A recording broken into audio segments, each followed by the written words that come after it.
우리나라 속담에 배치장도 맞들면 낫다라는 말이 있습니다. 아무리 쉽고 간단한 일이라도 서로 힘을 모아 협력하면 더 낫다라는 의미입니다. 전도서 4장 9절과 12절에도 한 사람보다 두 사람이 낫다, 한 사람이면 패하고 두 사람이면 맞설 수 있고 세 겹줄은 쉽게 끊어지지 않는다라고 하였습니다. 이러한 것은 혼자보다는 함께함의 중요성을 가르쳐주는 옛 선조들의 삶의 교훈입니다. 아무리 크고 튼튼하고 멋있는 나무라 할지라도 혼자서는 숲을 이룰 수가 없습니다. 아무리 똑똑하고 지혜롭고 능력 있는 사람이라 할지라도 혼자서는 이 세상을 살아갈 수가 없습니다.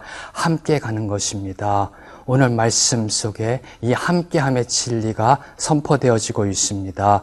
말씀 보시겠습니다.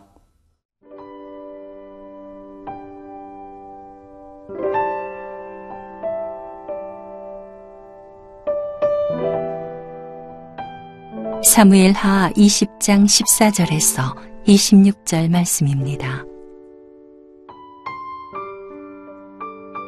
세바가 이스라엘 모든 지파 가운데 두루 다녀서 아벨과 벳마아가와 베림 온 땅에 이르니 그 무리도 다 모여 그를 따르더라.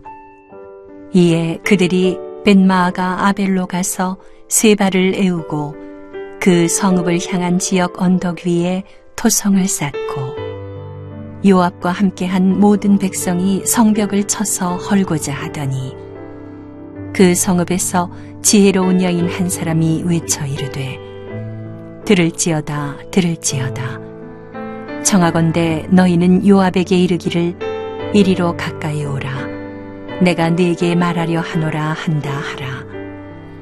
요압이 그 여인에게 가까이 가니 여인이 이르되 당신이 요압이니이까 하니 대답하되 그러하다 하니라.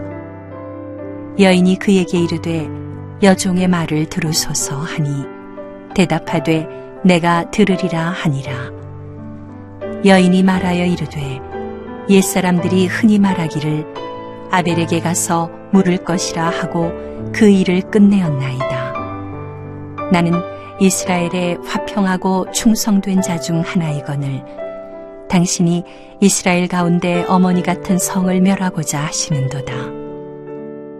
어찌하여 당신이 여호와의 기업을 삼키고자 하시나이까 하니 요압이 대답하여 이르되 결단코 그렇지 아니하다. 결단코 그렇지 아니하다. 삼키거나 멸하거나 하려 함이 아니니 그 일이 그러한 것이 아니니라. 에브라임 산지 사람 비그리의 아들 그의 이름을 세바라 하는 자가 손을 들어 왕 다윗을 대적하였나니 너희가 그만 내주면 내가 이 성벽에서 떠나가리라 하니라. 여인이 요압에게 이르되 그의 머리를 성벽에서 당신에게 내어 던지리이다 하고 이에 여인이 그의 지혜를 가지고 모든 백성에게 나아가매 그들이 비그리의 아들 세바의 머리를 베어 요압에게 던진지라. 이에 요압이 나팔을 불매 무리가 흩어져 성읍에서 물러나 각기 장막으로 돌아가고 요압은 예루살렘으로 돌아와 왕에게 나아가니라.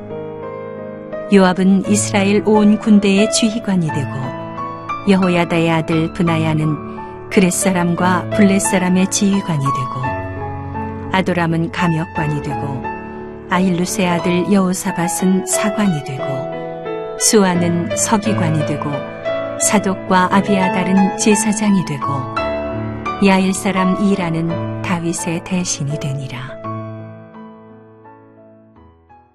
오늘 말씀은 세바와 그의 추종자들이 이스라엘의 북쪽 납달리 지역의 끝쪽인 아벨성에 주둔하고 있다는 사실을 언급하면서 시작합니다.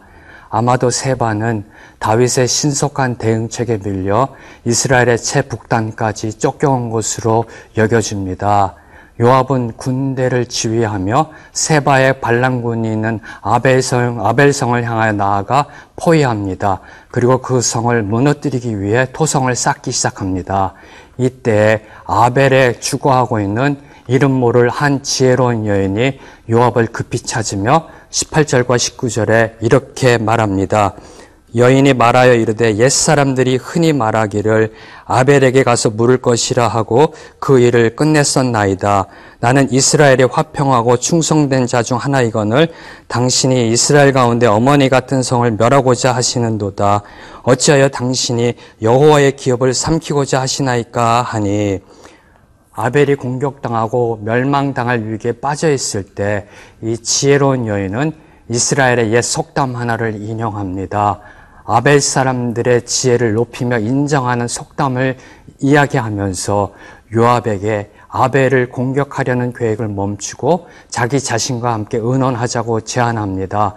그러면서 아벨 사람들은 평화주의자들이고 다윗에게 충성하는 하나님의 백성인데 왜 진멸하려 하느냐면서 호소합니다.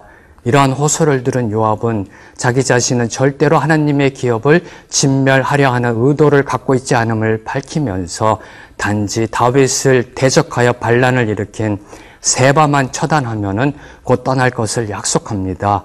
이에 대해서 그 지혜로운 여인은 아벨 사람들을 설득해 세바의 머리를 베어 요압에게 내어주고 그 아벨성을 위기에서 건져냅니다. 오늘 말씀 속에 있는 이 아벨성이 처했던 위기, 외부에서는 요압의 군대가 공격하려 하고 있고 내부적으로는 세바의 반란군이 주둔하고 있는 이러한 상황 속에서 오늘날 저희 교회가 처한 내후 외환의 위기의 모습을 봅니다. 교회 외부적으로는 세상 사람들, 그 세상의 비판과 모욕이 주어지고 있고, 교회 내부적으로는 이단적 가르침들과 세속주의 물결에 멍들어가고 있습니다. 이러한 위기 속에 처한 교회, 저희들에게 오늘 이 아벨의 한 여인이 주는 귀한 도전의 메시지가 있습니다. 하나님께서는 지금 이 시간에도 그 누군가를 통해서 일하시고 계시다 하는 것입니다. 아벨의 그 무명의 이름 모를 한 여인을 통해서 아벨 사람들은 멸망당할 위기에서 벗어났습니다. 그 여인을 통해서 세바의 반란은 무고한 피를 흘리지 않고 진압되었습니다. 사실 그 아벨성 안에는 지도자들을 포함해 많은 남자들이 있었을 텐데 그들이 나서지 않는 상황 속에서 이 여인은 아벨을 대표해서 요압과 담판 지으며 문제를 해결하였습니다. 이것은 그 여인이 얼마나 지혜로우며 용기 있는 사람이었는지를 저희에게 말해주고 있습니다. 하나님의 일이 역사하심 속에는 사람의 성별, 신분, 능력으로 제한받지 않습니다. 하나님은 오늘 저와 여러분을 부르십니다. 사용하시고자 부르십니다. 저희들에게 요구되는 것은 오직 순종과 충성뿐임을 고백합니다. 하나님께서 부르시는 그 자리에 용기 있게 나아가시기를 주님의 이름으로 축원합니다. 또한 저에게 오늘 주는 도전의 메시지는 이 아벨의 여인을 통해서 저희들은 하나님의 나라는 하나님의 말씀 위에 바로 서야 한다는 것입니다. 이 아벨의 여인은 지혜로운 말로 요압을 설득했고 지혜로운 말로 아벨 사람들을 설득했습니다. 하나님의 교회인 저와 여러분은 그 하나님의 지혜의 말씀으로 무장되어져야 합니다. 말씀을 들고 나가 세상을 변화시켜야 합니다. 말씀은 능력입니다. 말씀은 생명입니다. 말씀은 저희로 하여금 세상에서 승리케 하는 원동력입니다. 그래서 한 가지 바라는 것은 저와 여러분이 성경을 나이만큼만 읽자 하는 소망입니다. 더도 말고 나이만큼, 욕심 부리지 말고 나이만큼. 제가 어느 분에게 이렇게 권면했더니 그분이 저에게 이렇게 말씀하시더라고요. 목사님, 제가 지금 나이가 얼마인 줄 아십니까? 현실적으로 불가능합니다. 저희가 부정적으로 보면 아무것도 할 수 없습니다. 오늘 이 시간 할 수 있다라는 믿음과 오늘부터 내가 성경을 읽겠다라는 그 결단이 주어지는 그 도전이 있는 귀한 시간 되시기를 주님의 이름으로 축복합니다.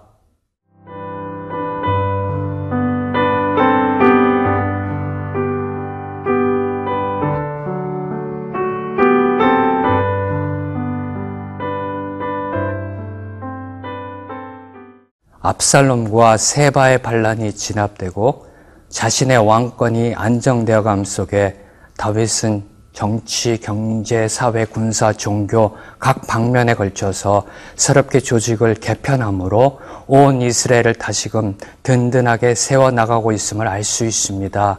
오늘 그 다윗의 관료들의 그 언급되어지는 가운데 속에 저희가 주목해야 할 것은 요압이 다시 온 그 군대 장관으로 임명되었다라는 사실입니다.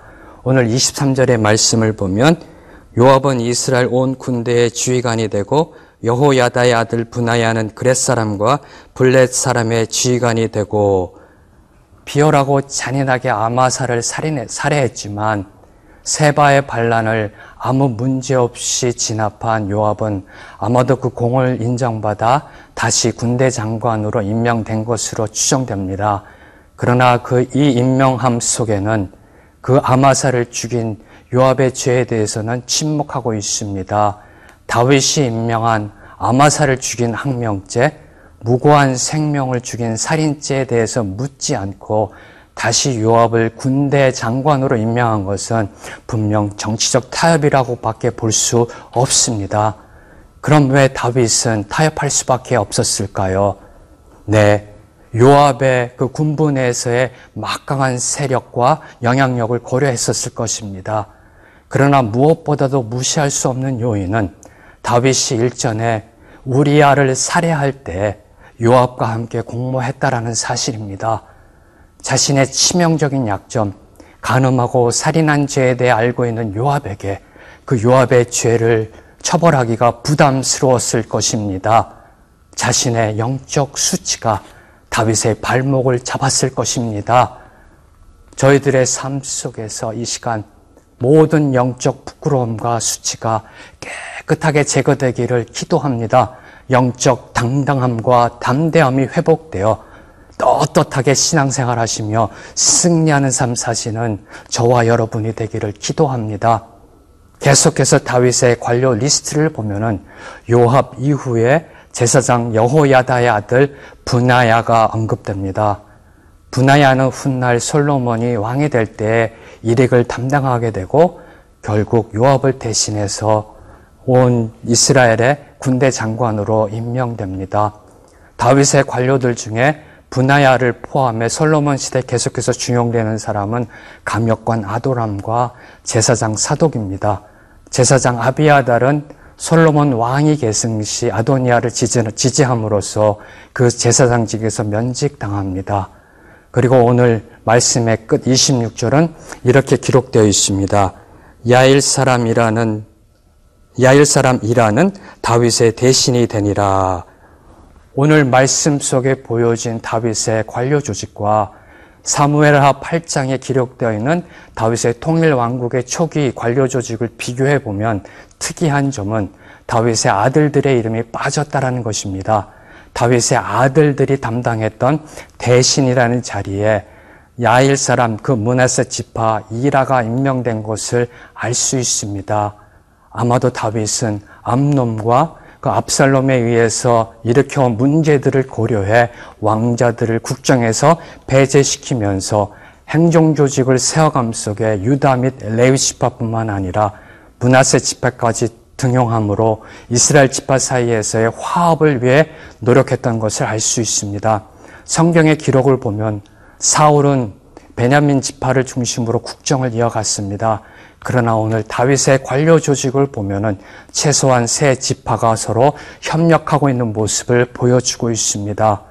오늘 말씀을 통해서 깨닫는 것은 인간의 그 어떠한 제도나 조직도 완전 무결하지 못하다.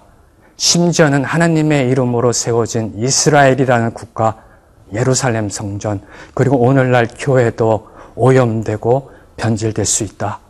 섬기는 자리가 본질을 잃어버리면 군림하는 자리로 변질되어집니다. 그래서 저희들은 하나님께서 주신 각자의 은사에 순종하며 맡기신 사명에 충성으로 나아가야 합니다. 하나님의 일을 감당함 속에는 남녀 차별이 없습니다. 신분의 높고 낮음이 없습니다. 허락하신 그 은사에 따라 복음의 열매를 함께 맺어가는 것입니다. 저희들이 하나님께서 허락하신 그 은사에 따라 하나님의 일을 이루어감 속에 잠시 그 일을 내려놓을 수도 있습니다. 그러나 그 내려놓음은 마침표가 아니라 쉼표라는 것을 기억하셔야 합니다. 하나님께서 마침표를 찍는 그날까지 귀하게 쓰임받으시는 저와 여러분이 되기를 주님의 이름으로 기도합니다. 기도하시겠습니다.